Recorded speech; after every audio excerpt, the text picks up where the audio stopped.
Assalamu alaikum and welcome to the American Muslim Hour. I am Asima Kachun. Today we are speaking with Sheikh Hamza Yusuf about women in Islam. Welcome, Hamza Yusuf. Let's start off a little bit about the history of the Sharia and the role of women in that. In the 7th century Arabia, the Sharia or Islamic law was established to protect women's rights in the fields of freedom of belief, property, lineage, and honor, for example. If that was its purpose, why today is Islam seen as oppressive to women? Bismillah ar-Rahman ar-Rahim. I would say first and foremost that the Sharia is not something that came in the 7th century. The principles upon which the Sharia is based came in the 7th century, but the actual sacred law of Islam is a human endeavor. It took about 300 years to formulate, and much of it is based on humans' attempt at understanding revelation. And so you have always, when you're dealing with religious tradition, you are dealing with human attempts at understanding God's intent through a book or a revelation, like the Christians attempting to understand what God intended for them through the Bible. The Muslims have the same historical situation in attempting to understand what God intended for them through the Quran. So the actual laws that were given to the Prophet ﷺ in the 7th century are, there are not that many. And a lot of Muslims are unaware of that.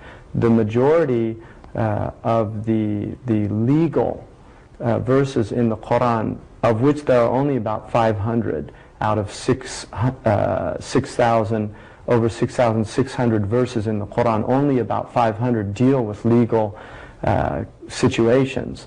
And most of them deal with it in a way that enables situational law. In other words, that in different situations, different laws are applied.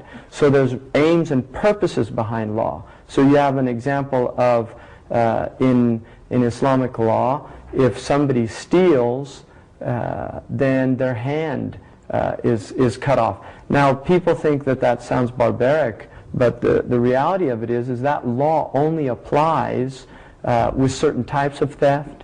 It doesn't apply for theft that occurred because things were left out. It's somebody breaking, what we would call in this culture breaking and entering, and stealing from a protected area.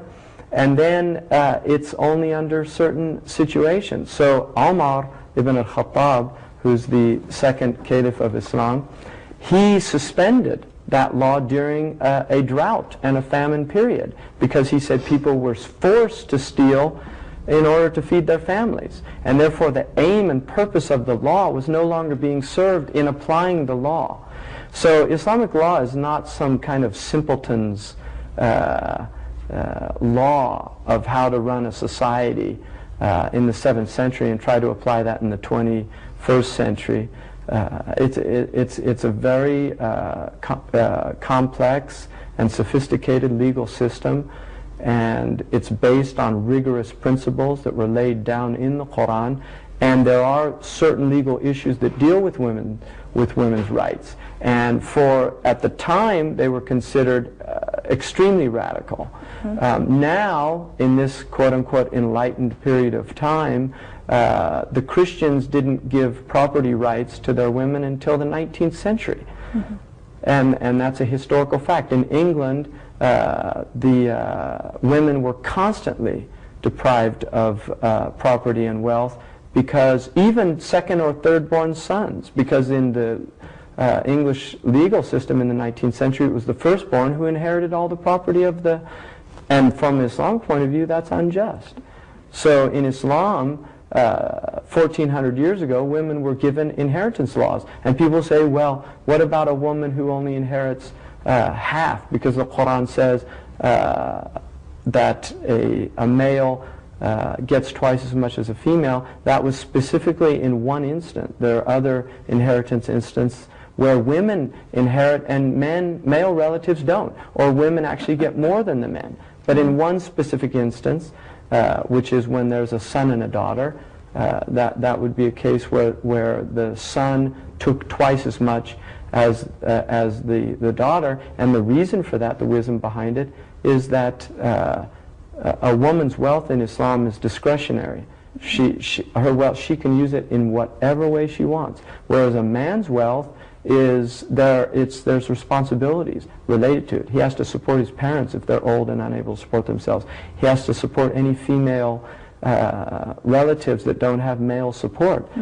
He has responsibilities, and that was always understood by the scholars of Islam. They never saw it as men are twice as good as women or deserve twice as much. They saw it as a burden, that it was actually a burden. So I think part of the problem is that because there's so much ignorance, not just amongst the Muslims, but certainly amongst the non-Muslims, but the Muslims themselves are ignorant about Islamic law. Where in history do you suppose that the laws of the Sharia were abrogated in order to convince Muslim women that Islam was oppressive to them, and this abuse of Islam then encouraged in favor of men?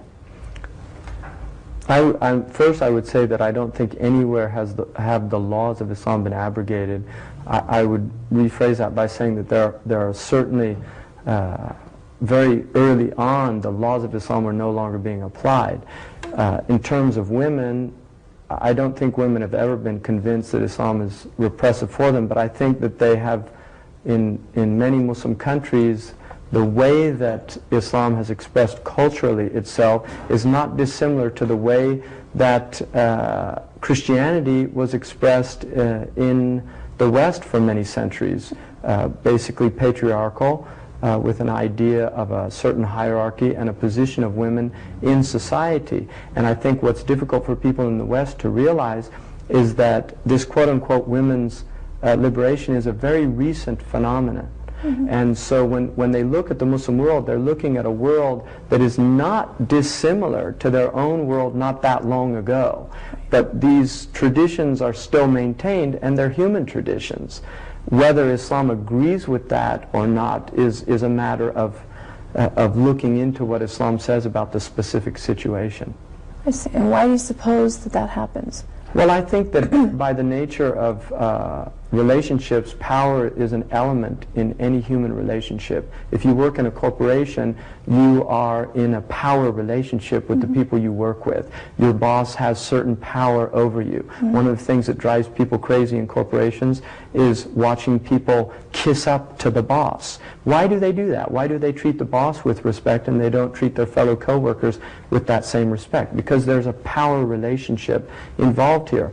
And I think that marriage, it's very easy to slip into power relationships that are dysfunctional, that are pathological, that are not healthy, but we're human beings, and we do have certain elements in our personalities and our nature.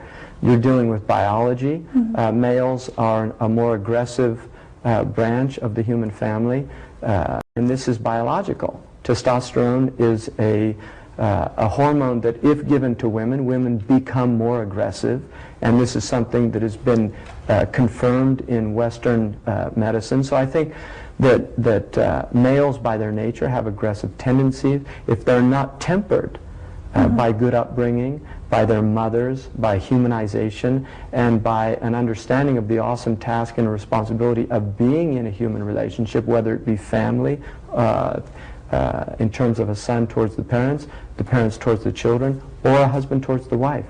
How do you think women internalize that? How do you think that Muslim women then manifest that in their roles today? Well, I think women all over, not just Muslim women are women that happen to have that adjective, that they belong to a faith, but they're first and foremost they're human beings. Correct. And so I think that you'll find throughout the planet, you will find very similar pathologies manifested by human beings. And there are certainly, America is filled with very dysfunctional relationships. Women here are grossly abused. The number one cause of murder amongst women in the United States is from their husbands or their boyfriends. I mean, you see this. So I don't think you can say Muslims have any monopoly on the mistreatment of women. I think globally we have a problem. The problem in Islam occurs when Muslims do not adhere to the traditions of Islam, to the teachings of Islam.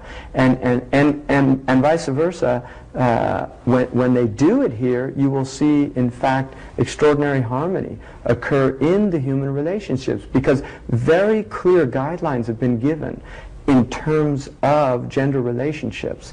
So you're saying that Muslims have themselves to blame in a way that... First and foremost, yes. Absolutely. I mean, I think that what happens, because human beings, by nature we have certain flaws in our thinking, and that's why logic was traditionally taught as an actual science in order to redress flaws. One of the flaws of people is cause and effect. People will often mistake, because they see certain effects, they'll mistake the cause. It's difficult to determine real cause. Now what will happen if you look at the Muslim world, as a non-Muslim, when they look at the Muslim world and they see the dysfunctional nature of Muslim societies, they assume the cause is Islam.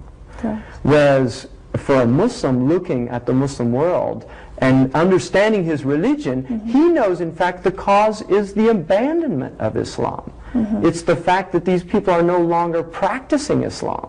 And so that's the important thing, is to understand that, you know, the Arabs have a beautiful principle in the science of bayan, which is one of the sciences of language. They say, al-hukmu ala shay'in far'un an tasawwurihi, that before we can judge a thing, we have to understand it in all of its variables. And we're filled with a world of prejudice.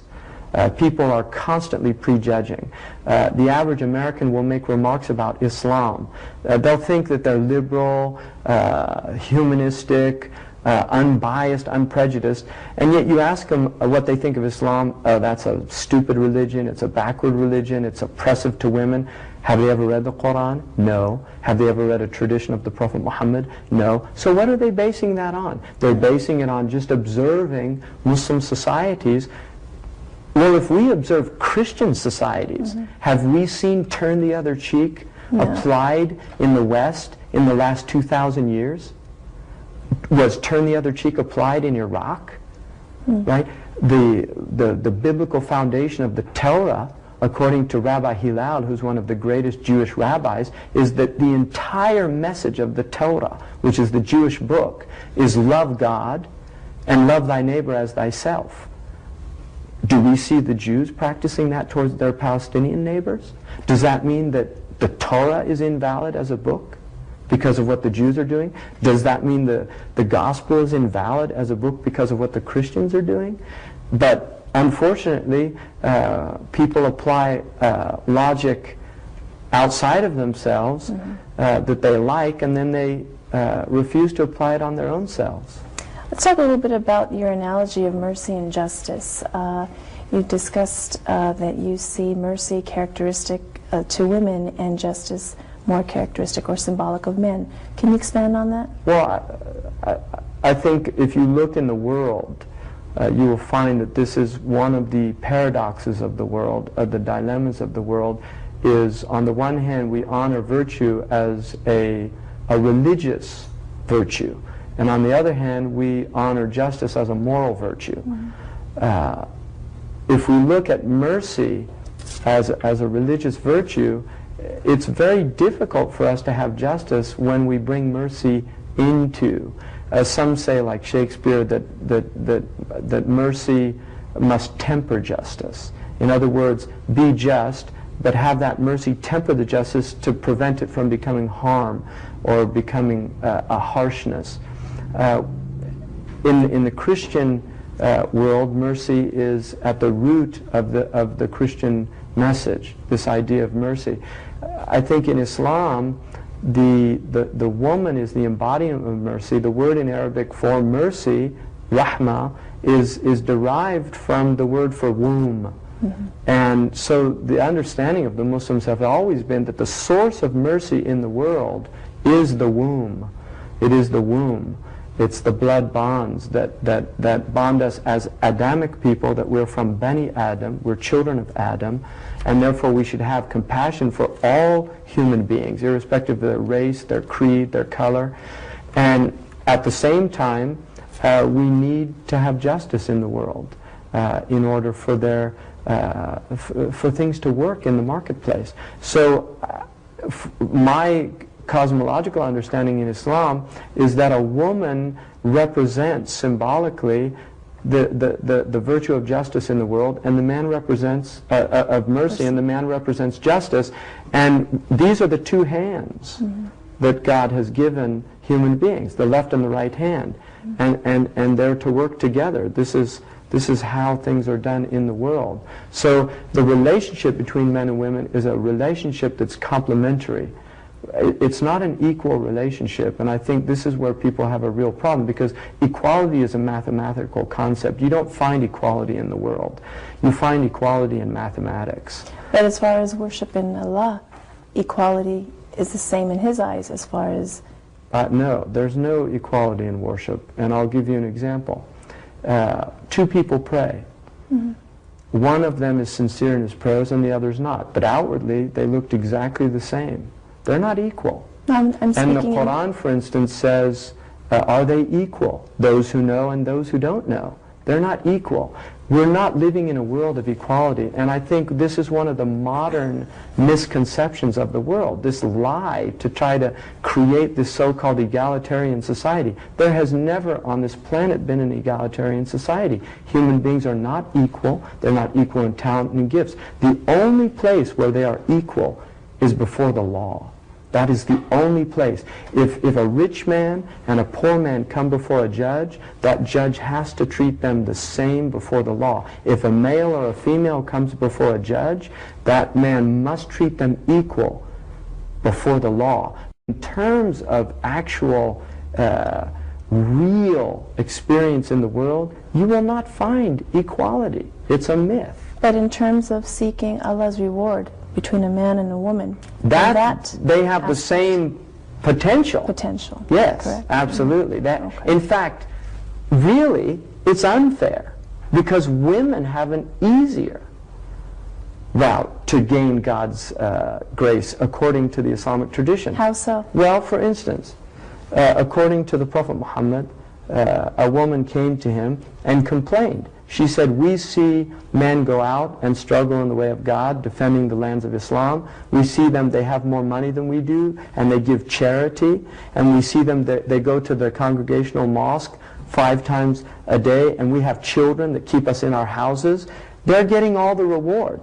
And the Prophet Muhammad, peace be upon him, said, any woman who fulfills her trust to God and her responsibility in her household has the same reward as that man out there who's doing jihad, who's paying his charity, who's going to the mosque. In other words, and I think the way my wife said that when she told me, she said that's not equal. She said it's that the Prophet understood how difficult it is to be a woman in this world. Because even though we feel that, women may feel that they are fulfilling their purposes at home, they may feel they have another purpose of doing good for the ummah in terms of being out in the public eye for those reasons. The greatest good that a mother can do for not just the ummah of Islam, but for humanity, is to raise a human being. That is the greatest thing that she can do. And if she thinks she can do anything greater, she's deluded. She is deluded.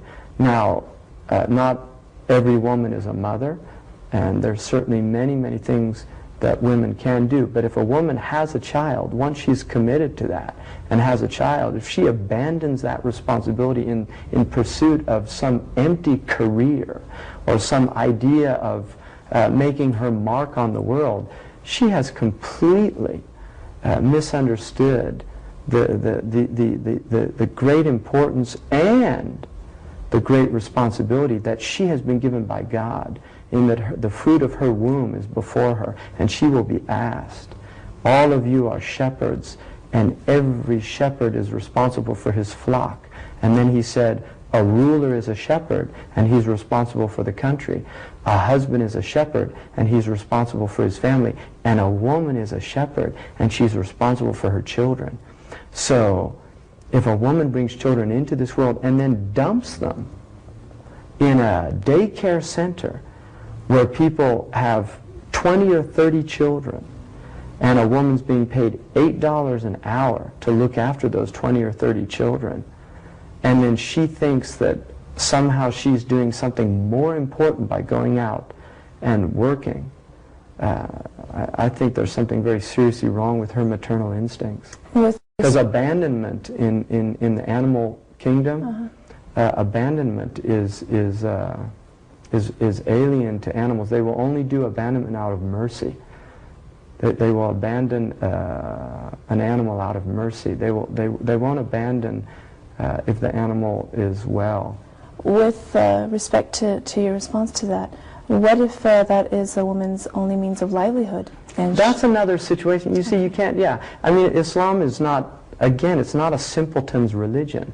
If a woman has no other source of income and she's forced to do certain things, then she's forced to do them. And that, the shame is on the men.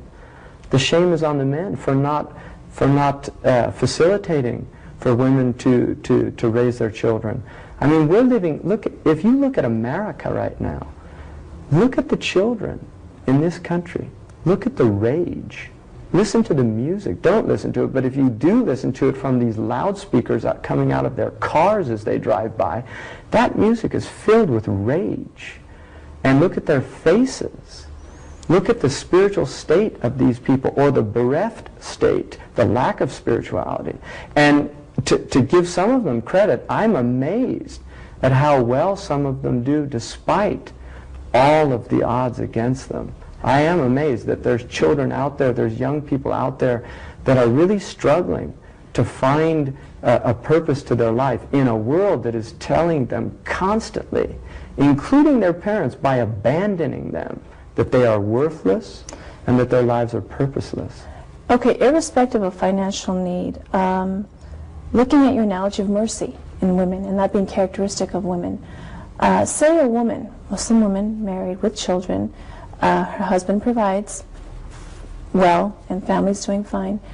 If she feels that with this characteristic of having mercy, is able to go out into the working world and is able to do something good for the ummah, whether it be in the media, whether it be in any form of her capability, and her family's been taken care of, how does that configure with abandonment? Well, again, I would re-emphasize that no one can give to children what a mother can give to their children. That doesn't mean there aren't pathological mothers out there. There are mothers that dump their babies into garbage cans. I mean, this happens. People read about these things in the newspapers, and some people experience them firsthand. But the point is that children need time. Children thrive on time. I have 3 children. They're homeschooled, and the amount of time that not just my wife, but that I put into those children is immense. And they thrive on it. They need time. And parents now spend 5 or 10 minutes with their children in a day. And you cannot do that to a child. You will kill that child's soul. And they'll end up spending the rest of their life seeking that love in pathological ways from other people. They'll end up spending it by trying to be superficial beings that only think that their worth in the world is physical, like so many of the women out there. Why are all these women getting plastic surgery to rearrange their faces? Why are they out there jogging in the streets trying to keep up with some image of the body that has been presented to them by a mainstream media that has essentially at its root a desire to sell them things, to sell them cosmetics, to sell them clothes that quote-unquote look sexy, to sell them toothpaste that's going to make them more presentable. I mean, this is what's happening out there. People are in a if you look out at the world right now, look out there, look at the state of human beings right now. so many of these women that I see out there do not look well. They do not look well to me. And I think part of it is because their souls are telling them that they're not well, because they're not doing what they're supposed to be doing. And if you don't do what you're supposed to do in this world, your soul will let you know from every which way, and it will be painful.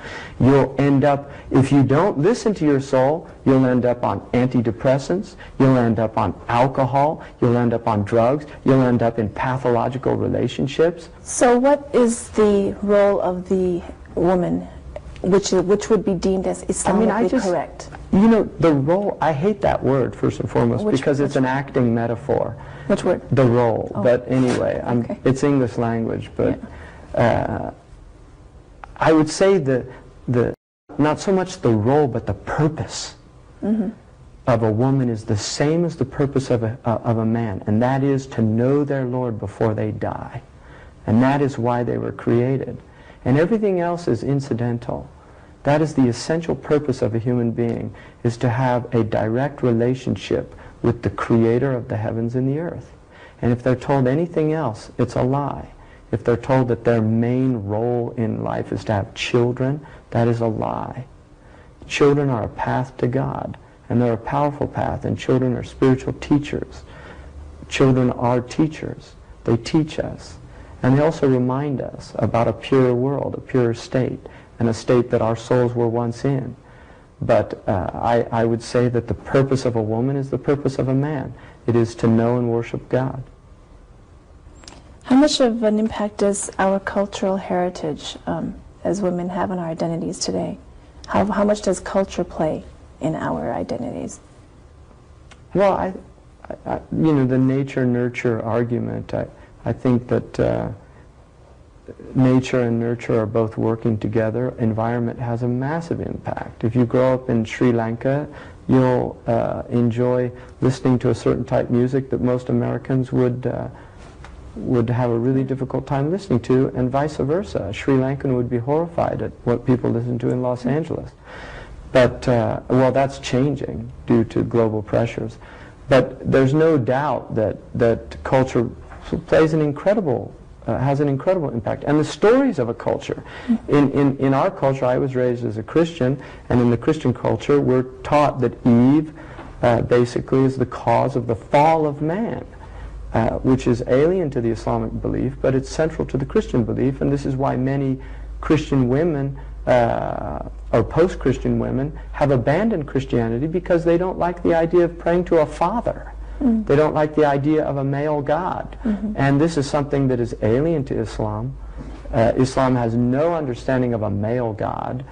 God is beyond male and female. God's attributes are exalted beyond human attributes. We don't anthropomorphize God. God is called a king in the Quran, Malik, which tends to be a male attribute, but he's also called Al-Wadud, which is the word for a loving wife.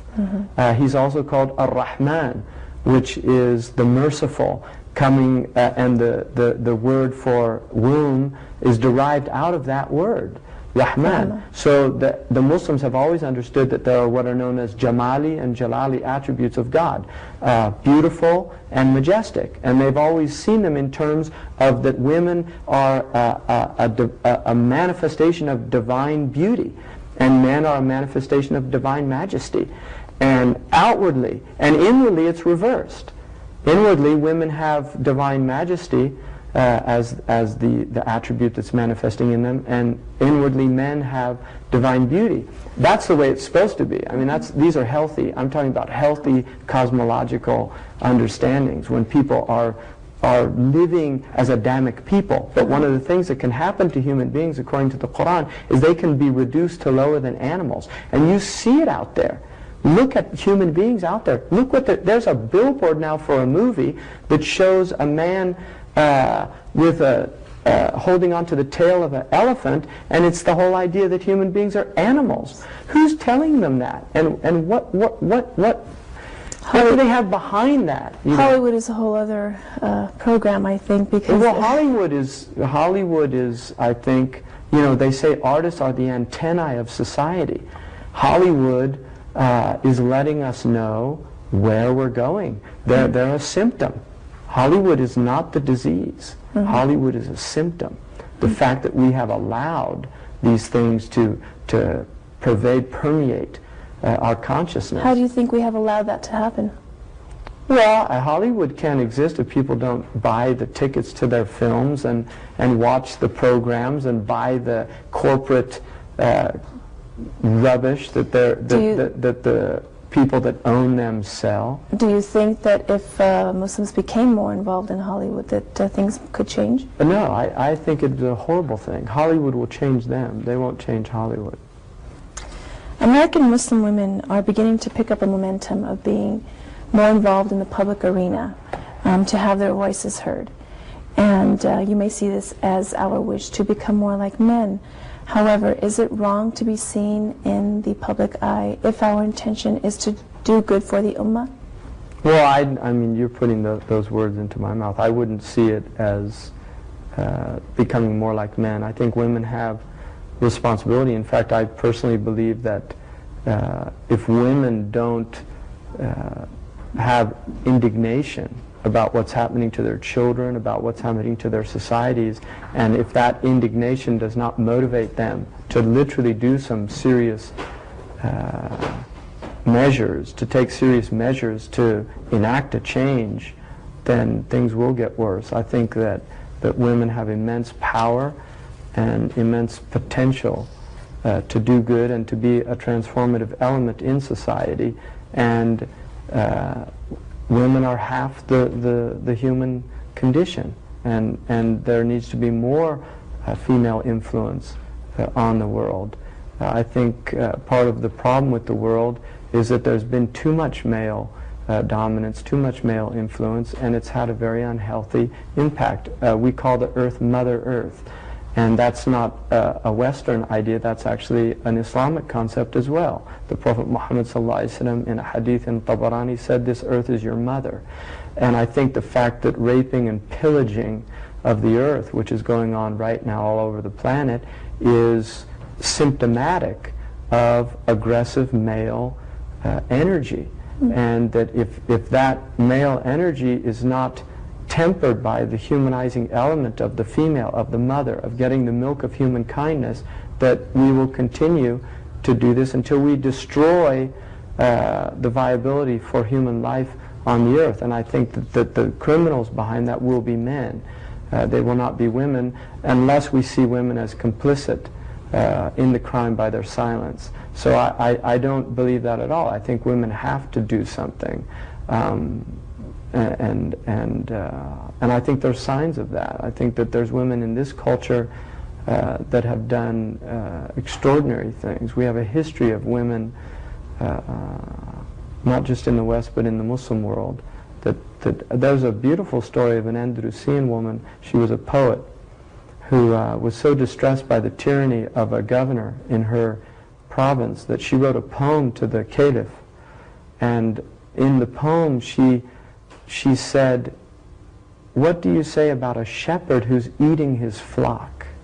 And the poem was so powerful, she sent it through a messenger to the caliph, and when he read the poem he was moved to tears, and he actually went to that city and ascertained indeed that the governor was oppressing the people, and he removed him, and that was from the poem of a woman. That is a beautiful display of political dissent at the highest levels, and shows you the sophistication of the people, not just the men, but the sophistication of the women, to actually protest in poetry, and to have that poetry move the ruler to the degree that he would do something, was a testimony to what type of people they were. Let's talk a little bit about issues where women seem to not have as much power, as you could say. As far as in Jordan, an average, I think it's 30 women, an average of 30 women a year are killed in honor killings. Where's the justice in that? Well, I mean, there isn't any justice there. The question is, there's no justice. What honor killings? Well, how does Islam perceive that? How can Islam has no concept of that. The Christian Arabs do that. Mexicans used to do that. But there are reports of it in other Muslim countries. This is. There's reports of it in Pakistan. This used to happen all over the world. This happened in Christian countries. This is just a situation that existed in many parts of the world. It doesn't justify it, but the fact that it still exists in that part of the world is only indicative of the fact that that familial honor is still an extremely important, if not a central element to those societies. And a woman's chastity is still considered something that is at the essence of the honor of a family, as well as the chastity of a male, but because it tends to be a patriarchal culture, and because of the fact that women, when they lose their virginity, there are generally physical signs of it, and certainly pregnancy can occur, whereas with a man is more veiled than a woman in that situation, but in no way does it mean that a man who commits fornication or adultery is any less condemnable than a woman. They're both terrible breaches of divine comportment. But I would say that the Christians have the same concept in their ignorant societies. Arab Christians have done this. So there was an Arab Christian that killed his daughter in Chicago. This occurred in the United States. It's a very sick thing to do. I find somebody would have to be a really sick human being to be able to kill their own progeny. But in America, there's been over 20 million abortions. And the only difference in America is that they say, well, these are unborn. You know, so I think before Americans start pointing the finger at 30 honor killings in Jordan, let's look at 20 million babies that have been killed in America. Right? Really? I mean, America is it's a culture of amazing paradox. Do you believe the fact that women are now allowed to vote in Kuwait, regardless of the outcome, is a encouraging indicator of women's movement here? Yeah. Well, like the bumper sticker says, don't vote, it only encourages them. I don't know. I mean, you know, the idea of Muslim having a vote or not having a vote, the first country to give women the vote was Egypt in the 1880s. The Americans didn't have, there was one state, I think it was Wisconsin, that gave women the vote in the 19th century. It's the only state, there's only one state in America, you know, maybe all the feminists should move there or something. Yeah. But there's no other, in America, the women didn't get the vote till the 1920s, right? When the Constitution was, there was an amendment to give women the vote. But the idea traditionally in a traditional culture was one family, one vote. Right. That was the idea. It wasn't the idea that women didn't have the right to vote. It was, there was an understanding of a family unit that generally the family would support. And if you have a husband and a wife that are voting for different people, I mean, you've got a serious problem in your family. Right? In other words, there's a real conflict. That is a conflict. Yeah. I think that's a very deep conflict. That's not a superficial conflict. And they should have maybe done a poll before they got married to see how they would vote or something like that, because that's going to indicate some compatibility. And many marriages have ended in divorce because of Republican and Democrat splits. So you in America. Do you think that women then shouldn't vote? I don't. I mean, I think voting, the whole idea of voting is, there's a magical element here, this mystery of, I think that the last election in the United States indicated the reality of the vote in this country. I mean, people are starting to wonder, are we living in a banana republic in the United States? When a presidential candidate can get the popular vote and lose the election, well, I have to wonder, well, why am I voting? I mean, seriously, why am I voting? All right? So, I don't know. I mean, if men are going to vote, I think women should vote. Why not? I don't have a problem with that. I think it's just logic. But I think we have to question the entire, see, for me, I want to question the whole system. I mean, federalism is a very strange form of government. I think to have Washington, D.C. dictating how Irvine should run their local, I think people locally should decide their own. People say, well, that's anarchy. So power should be into the local community Definitely. and not into... I mean, I'm a libertarian when it comes to that type position. You know, just let people locally decide what they need to do. If people locally want to have prayers in school, why can't they have prayers in school? If you've got a 100% Christian community in Idaho, why should the federal government tell them they can't pray 5 minutes before they start their classes? Whereas if you have Hindus and Buddhists and Jews and secular humanists or a Marxist that say they don't want to have that, well, have 5 minutes of silence and everybody can do what they want. You know, they can do their homework or something. But this idea of dictating to people like these paternal wise men, the learned elders, are going to dictate for us how we should run our families and our societies. I think that you're an infant for 7 years of your life, and then you begin to take responsibility. And by the time you reach adulthood, if you haven't worked out what you need to do, you've either been poorly raised or something seriously wrong with you. What challenges do you think we women face in this society today? I think women need to decide that for themselves. I think that I would say for me, the challenges that women face are the challenges that men face. We're in this together. We're on the same planet. Half my family, I'm married. I have a wife, and I have children. Her concerns are my concerns, and my concerns are her concerns. And I think if you're in a relationship that's healthy, that's the way it should be. So I think that what's out there in terms of the society is as detrimental to men as it is to women. I really believe that. I think that men are up against as much difficulty in trying to be human in this world as women, if not more. If not more. Okay, well, we appreciate you being with us this hour, and thank you very much. Thank you.